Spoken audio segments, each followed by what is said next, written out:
Thank you, Mr. Chairman. Ms. Rosenblum, welcome to the committee. It's an honor to be introduced by Sam Nunn. I'll overlook your association with Bill Cohen. I assure you when it comes time to vote on your nomination. And please give him my regards. Ms. Rubio, one of the issues involved with nuclear modernization is that many Americans don't understand why we're doing it. We have to, those of us that have lived through prior decades, have to realize the Cold War is in a 30-year rearview mirror. Since that time, we've had 9/11, we've had the war on terror, we've had COVID, and so I want to ask you some questions.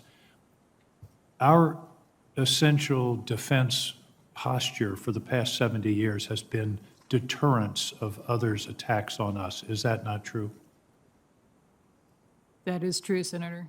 And deterrence rests upon your adversary understanding that you have a capacity to make life very difficult, that's a euphemism, for them, and the will to use it. Is that not correct? That is correct, Senator. And if your deterrent is out of date, in bad shape, not modernized, not able to be delivered, then that in fact makes the country less safe, does it not?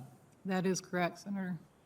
And so the modernization that we're talking about is essential to maintaining the peace. Isn't that correct? It is. I think this is important because people back home in Maine say, why are we spending all this money on nuclear weapons? And the reason is because we never want to have a nuclear war. The irony or the paradox of nuclear weapons is we build them so we'll never have to use them.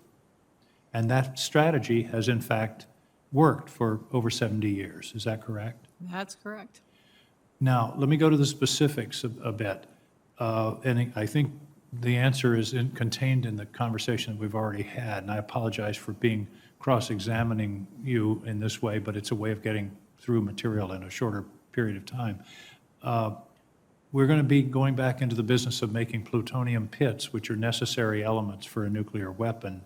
And I presume that the reason that's the case is that we have to modernize and that the pits that were built in earlier periods are no longer fully dependable and need to be upgraded along with other parts of the nuclear deterrent. Is that correct? Well, the pits today are dependable.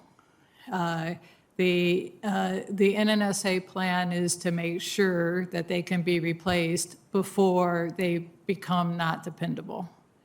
And that entails reinvigorating pit production at both Los Alamos. And the other question is, why do we need two places? Why are we talking about Los Alamos and Savannah River? Yes, Senator, the number of pits that are projected to be needed is a minimum of 80 pits per year. That's a significant capability at Los Alamos. If we were to do it all there, it would require much more infrastructure investment. Using the MOX facility shell, which has been built as a Cat 1 facility, a facility that can handle plutonium, allows us to have a cost-effective program, use the talent across the NNSA complex. Thank you. Mr. Rose, I want to turn to you. A couple of things. You talked, we had a question a few minutes ago about cyber, and you said you were going to appoint a new CIO. I would urge you, I don't think, I want urgency here. And I don't think, I mean, I'm fine with appointing a new CIO, but I'd like you to stand up a team that aggressively red teams your systems to test them, because every CIO says, oh, we're okay. And that goes up the line and you say, we're okay. I want people who are paid to hack your system to demonstrate whether or not you are in fact secure. There is no more important cyber protection than that of nuclear command and control and communication. So I hope that you'll go beyond a new CIO to a all hands on deck, urgent pursuit of cyber defense, particularly in the NNSA. Senator, thank you very much. I agree with you 100%. You know, we have got to get on our A game with regards to cyber, especially that nexus between cyber and nuclear. One of the things that I have been focused on in my career over the last 5 years is the challenge of these new emerging technologies to nuclear deterrence. So if confirmed, I assure you that I will make your recommendation a priority, and we will work to get the NNSA's house in order with regards to cybersecurity. Thank you, sir. If you don't, I'll come and find you. Thank you, Mr. Chairman.